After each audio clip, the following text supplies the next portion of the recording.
आज हम बनाएंगे बहुत ही स्वादिष्ट कुरकुरी मेथी आलू की सब्जी। मेथी की तासीर गर्म होने की वजह से सर्दियों में इसको खाना काफी फायदेमंद है।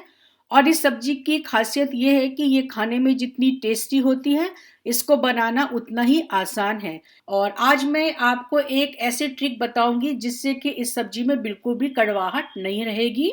ये बहुत ही बढ़िया सब्जी बनेगी। मैं हूं आपकी होस्ट और आपकी दोस्त सीमा। स्वागत है आपका स्वाद की इस दुनिया में। तो चलिए हम लोग अपना आज का वीडियो शुरू करते हैं। तो मेथी आलू की सब्जी बनाने के लिए मैं इस तरह से फ्रेश मेथी ले रही हूँ, 2 गड्डी। और इस मेथी में आगे आगे पत्ती और पीछे की तरफ इसकी मोटी डंडियां हैं। तो ये जितनी भी मोटी डंडियां हैं वो पूरी की पूरी डंडियां हम निकाल देंगे।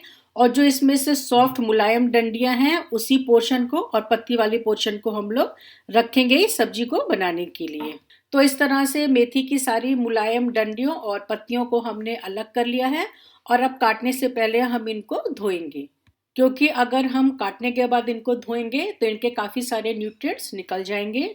तो काटने से पहले हम इनको इस तरह से एक बाउल में रख देंगे और उसमें पानी डाल देंगे। पानी डालकर इसको हम 5-7 मिनट के लिए ऐसे ही भीगा रहने देंगे। इसको थोड़ी देर भिगोने के बाद हम धोएंगे तो इसमें मिट्टी और उसके अलावा जो भी गंदगी होगी वो फूल जाएगी। तो उसके बाद धोने से वो सब चीजें बहुत ही आसानी से निकल जाएंगी। और अब 5-7 मिनट बाद इस मेथी को मैं पानी से निकाल कर आपको दिखाती हूँ। ये देखिए कितना गंदा पानी है, इसमें कितनी ज्यादा मिट्टी थी। इसीलिए इसको भिगोना बहुत जरूरी है। जबकि उससे पहले जब हम मेथी को बिन रहे थे तो देखने में कहीं भी नहीं लग रहा था कि उसमें इतनी ज्यादा गंदगी है, इतनी ज्यादा मिट्टी है। तो इस गंदे पानी को फेंक कर अब हम इसको 5-7 बार और पानी से धो लेंगे, जब तक कि ये पानी बिल्कुल साफ नहीं निकलने लगता है। और ये देखिए 5-7 बार पानी से धोने के बाद अब ये पानी कितना साफ हुआ है। तो इसका मतलब है अब हमारी मेथी बहुत अच्छे से साफ हो गई है। अब हम इसको बना सकते हैं। लेकिन उससे पहले मैं आपको वो सीक्रेट तरीका बताऊंगी जिसको करने से इस मेथी में जो कड़वाहट रहती है वो बिल्कुल ही खत्म हो जाती है। और इसकी सब्जी को जब बनाएंगे और खाएंगे तो इसमें बिल्कुल रत्ती भर भी कड़वाहट नहीं होगी। तो उसके लिए हम मेथी की क्वांटिटी के हिसाब से नमक लेंगे। यहाँ मैं 2 चम्मच भर के नमक ले रही हूँ। और इसको पूरी मेथी में फैला देंगे जिससे कि ये मेथी के पत्तों में बहुत अच्छे से चिपक जाए। नमक की क्वालिटी होती है वो पानी छोड़ता है। तो जब वो मेथी के साथ मिलकर अपना पानी छोड़ेगा तो इससे मेथी में जितनी भी कड़वाहट होगी वो निकल जाएगी। जिस तरह से करेलों की कड़वाहट को दूर करने के लिए हम उसमें थोड़ी देर के लिए नमक लगाकर रखते हैं, जिससे कि करेले की सारी कड़वाहट दूर हो जाती है नमक के पानी के साथ मिलकर। उसी तरह से मेथी की कड़वाहट भी खत्म हो जाएगी।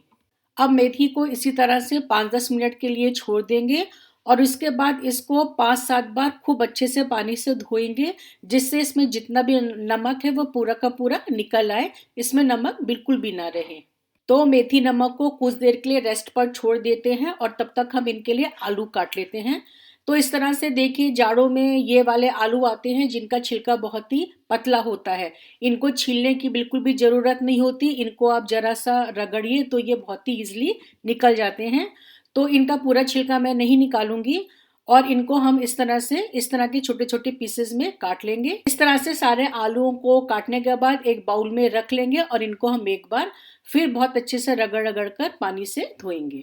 इस नमक वाली मेथी को भी हमने बहुत अच्छे से साफ कर लिया है। तो अब इसको काटना है। तो सब्जी की कटिंग एक बहुत ही इम्पोर्टेंट चीज है।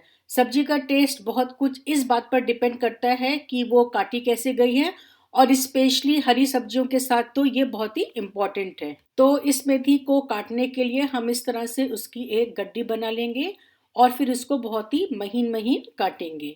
तो ये पूरी की पूरी मेथी इस तरह से कट गई है। तो इसको अब हम बनाने के प्रोसेस की तरफ चलते हैं। इसको बनाने के लिए हम इस तरह से एक फैली हुई कढ़ाई लेंगे। और इस सब्जी को आज हम सरसों के तेल में बनाएंगे। तो इसमें मैं डाल रही हूँ लगभग 1/4 कप सरसों का तेल। और जब तेल गर्म हो जाएगा तो आंच को धीमी करके उसमें डाल देंगे थोड़ी सी हींग, लगभग 2 टेबल स्पून चॉप्ड लहसुन और 3-4 सूखी हुई लाल मिर्चा। और इनको कुछ सेकंड्स भूनने के बाद इसमें कटी हुई मेथी को डाल देंगे और इन सब चीजों को आपस में अच्छे से मिक्स कर देंगे। तो अभी शुरू में हम इसमें नमक नहीं डालेंगे, क्योंकि ये सब्जी जो है अपना ये पानी छोड़ेगी तो इसकी क्वांटिटी रिड्यूस होगी। तब हमको सही अंदाजा आ पाएगा इसकी क्वांटिटी को देखकर कि इसमें कितना नमक हमें डालना है। और जब भुनते भुनते इसकी क्वांटिटी थोड़ी सी रिड्यूस हो जाएगी तो इसमें कटे हुए आलू ऐड कर देंगे और इसके बाद जितने नमक की हमको ज़रूरत लगेगी उसको इसमें डाल देंगे। इन सब चीज़ों को बहुत अच्छे से मिक्स करके 2 मिनट के लिए भूनेंगे और फिर ढक कर आँच को धीमी कर देंगे और धीमी धीमी आँच में इस सब्जी को पकने देंगे। आलू मेथी के पानी से मिलकर अपने आप ही बहुत अच्छे से गल जाएगा, तो बस आलूओं के गलने तक इस सब्जी को हम ढककर पकाएंगे। बस बीच बीच में खोलकर सब्जियों को एक बार मिक्स कर देंगे। इससे ये चेक हो जाएगा कि सब्जी जल तो नहीं रही है और आलू कितने गले हैं ये भी हम चेक कर लेंगे। तो अभी ये आलू गले नहीं हैं तो ढककर इसको थोड़ी देर और पकाते हैं। अब थोड़ी देर बाद खोलकर चेक किया तो देखिए आलू काफी गल गए हैं। तो बस अब आंच को तेज करके इसमें हम डाल देंगे थोड़ा सी लाल मिर्चा, थोड़ी सी कटी हुई हरी मिर्चा और तेज आंच करके इसको सब्जी को हम भूनेंगे। और इस सब्जी को पकाते समय मैंने तेल भी काफी कम डाला था, तो भी ये बहुत अच्छे से पक गई है और बिल्कुल भी बेस में लगी नहीं है। ऐसा इसलिए है क्योंकि जो हरी सब्जियां होती हैं उनमें वाटर कंटेंट काफी होता है, तो वो अपने पानी में ही बहुत अच्छे से पक जाती हैं। इस सब्जी की अच्छे से भुनाई बहुत जरूरी है। इसको थोड़े से तेज आंच पर अच्छे से भूनिए। भूनते भूनते ये जो आलू हैं और ये मेथी है ये करारी सी हो जाती है, तो इस लेवल पर आने के बाद ये सब्जी खाने में बहुत ही अच्छी लगती है।